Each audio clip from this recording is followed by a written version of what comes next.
Rick Stivers. Welcome to Young Martin's Reels. Today I posted the video. It was a fail video on this reel, and I didn't really have a good grasp on how this reel came apart, and so I did the fail video. I showed everybody just how honest I am about this. If I'm failing, I'm failing. That's all there is to it. But I got a comments from Carl Hudson, I think his name is. Carl, thank you for the inputs. Carl was telling me that the rotor on this thing actually unscrews rather than pulls off, and that this handle would also unscrew. So that's how we're going to take it apart today. I also went out and watched a video, and I'm going to leave a link in the description here.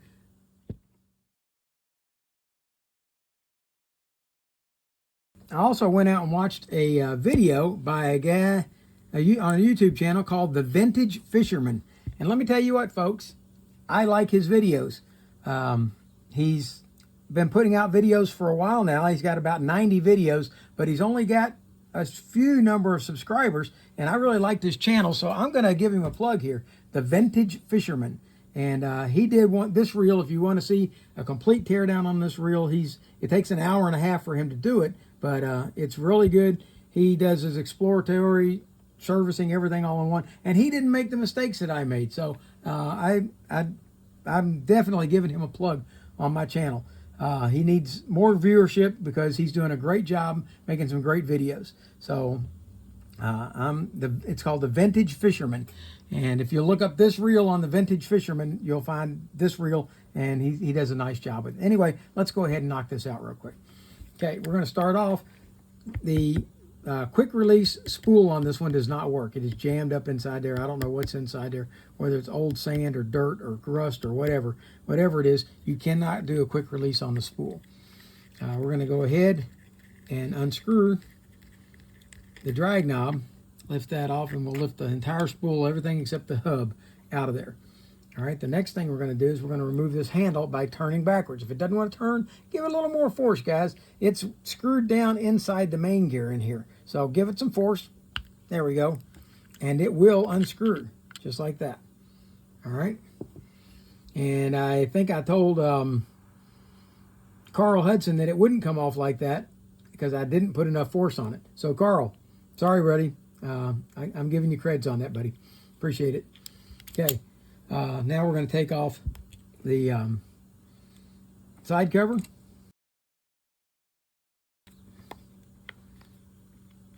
Okay, we can remove it. There we go. It fits rather tightly up inside this mount on this side, which gives it strength, and that's nice. I thought it was for making it reversible, but it's not. Okay. The next thing we're going to do is we're going to remove this screw right here, and I've already popped that up off of that crosswind gear. Let's go ahead and remove this screw.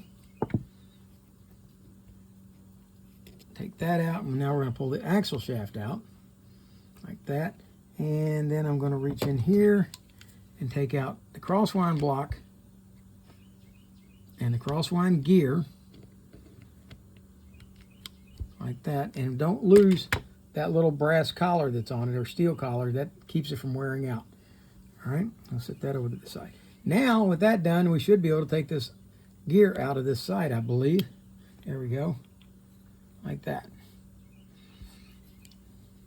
That brings us over to here. Now, this is where I created all the grief before. Okay, but let's go ahead and remove the nut off of here. And what we're going to do is we're going to unscrew this off of here. Hold the gear on this side. And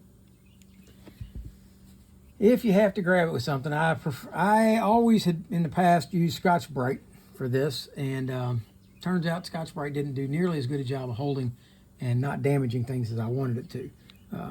So let's see. Let's try this. Let's see if this will work. Let's drop the gear in like so. Which way does it go? That way. All right. Then I'm going to take and wedge my little piece of Scotch-Brite into the gear right here.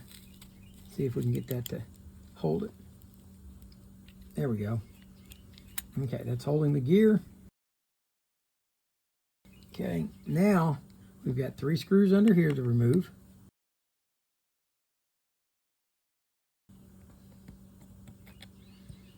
Okay, now we should, let's say, go ahead and take this gear back out.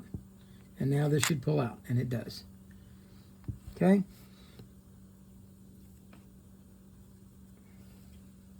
Now this bearing does not want to come off of here, so I'm going to leave it on because I've already damaged this reel enough. If you look real careful, you will find that when I was trying the new procedures earlier, the threads were messed up on this. So I really had to grip this really hard, and when I did, even through the Scotch-Brite, I did damage to the worm gear. Absolute sacrilege, folks. Absolute sacrilege. I have since gone and buffed it out, filed it and buffed it to try to take all the sharp edges off, which seems to do an okay job, and it seems to work okay and smooth without making any noise or anything else. But all full disclosure, letting you know that that's what I did. All right, we've got that.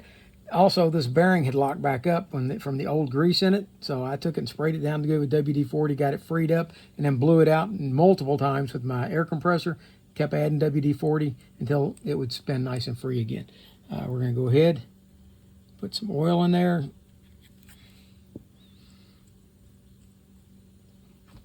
And we're just about ready to reassemble. I'm not going to take, I have done enough damage to this. I'm not going to take this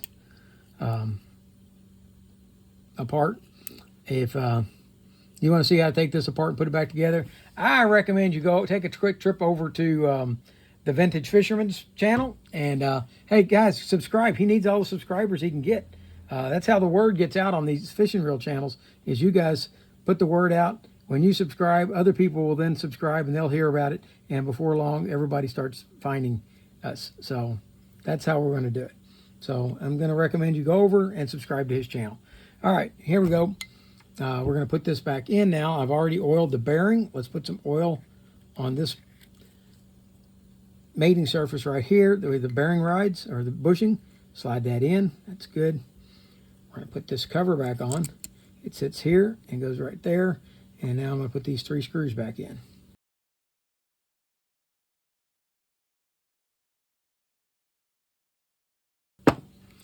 With that done, we're going to screw the rotor back on. Now you're going to notice that this rotor does not turn free, because in my first video, the fail video I did, I bent this daggone thing and cracked it. So, but I'm still want to show you guys how to properly put it together. So hopefully I'll get another one of these one day and I'll be able to do a good video and have a nice operating reel. But if you notice, see how it doesn't turn true? It's a little bit out of whack. Okay, turn that down. I'm going to put this main gear back in. Well, before we do that, let's go ahead and grease up the main gear, or the worm gear.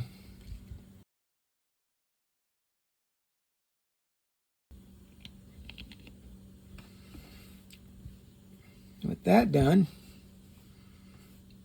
we're going to come back and let's go ahead and finish this up on this side. Let's put this keyed washer back on, and I got to find the flat spot. Flat spot is at the top or bottom, and depending on how you want to look at this. Currently in the video, it's at the top.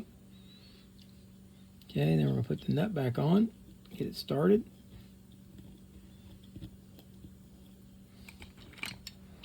This doesn't have to go on real tight, folks. Just enough to keep that rotor from backing out.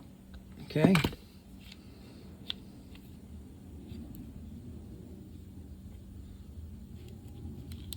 There we go. All right. We're going to come back now, put this crosswind gear back in with the sleeve. Make sure it's got grease, and it does. It's well greased. Now we're going to slide the axle shaft back in, and we're going to put in the crosswind block.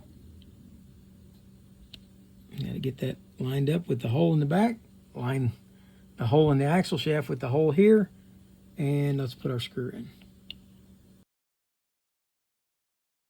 Slide this forward and slide it down over top of that. And we're ready to put the side case back on. We'll put a little oil right here where this is going to fit. A little oil here. And slide this back on.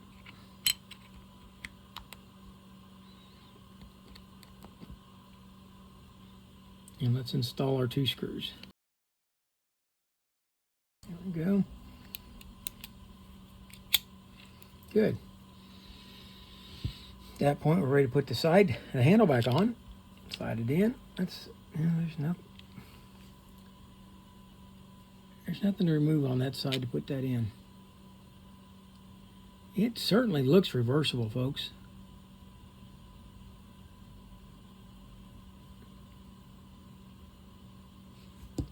I swear, I'm going to see if this is a cap that will come undone. You'd think I would have noticed that while I had it out. But we're going to find out real quick. Now, hopefully I won't break a plastic cap.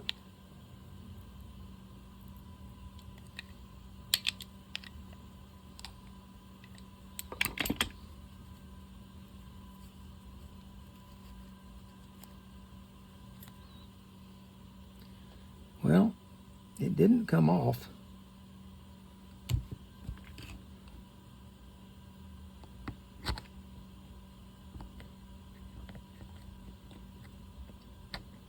It spins easy enough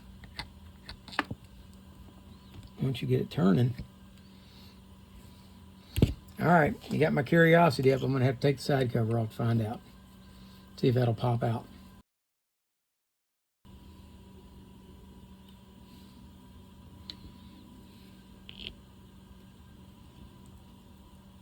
Yes, it will. So somehow this is supposed to come off. Don't know if it pops out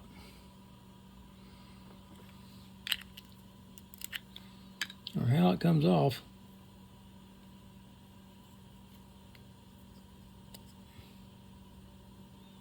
Somehow or another that comes off. I'm gonna try some air compressed air.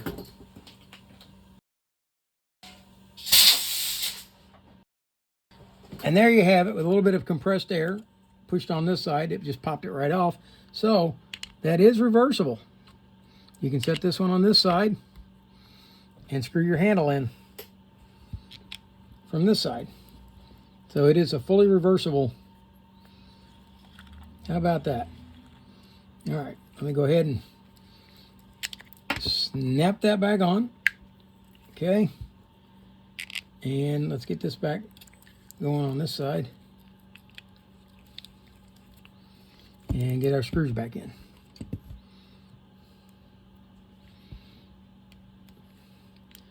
The more I see of this reel, the better I like it. In the first video, I wasn't real crazy about it. But the more I see of it, the problem is it's just not an intuitive reel. It doesn't look like it does the things that it does. And it allows you to break it because of stupidity. All right. Anti-reverse is working. Let me tighten that handle a bit. There we go. There we go. Okay.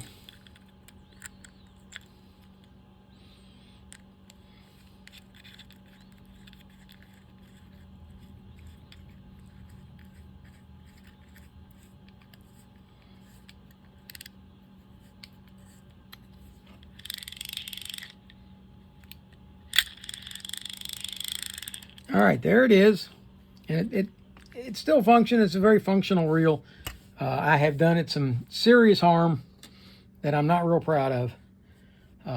If I keep destroying reels like this, I might have to retire this channel. I'd hate to think that I'm going to destroy too many more like that. That was a good, fine quality reel that I messed up. Not using my head properly, apparently. But so there you have the quick Microlite ultralight reel and how to service it. Again, I would almost call this a fail video too because of the damage that I did earlier. And yeah, that gear, it's not good. I damaged it. All right. So, parts reel.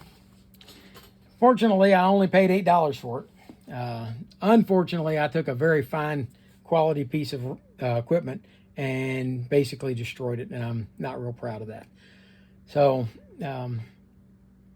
Carl, I appreciate your help. The Vintage Fisherman, hey, buddy, I congratulate you. You did a far, far better job with this reel than I did. Hope that I can do as well with other reels in the future. For now, that's Rick Stivers of Young Martin's Reels, signing out.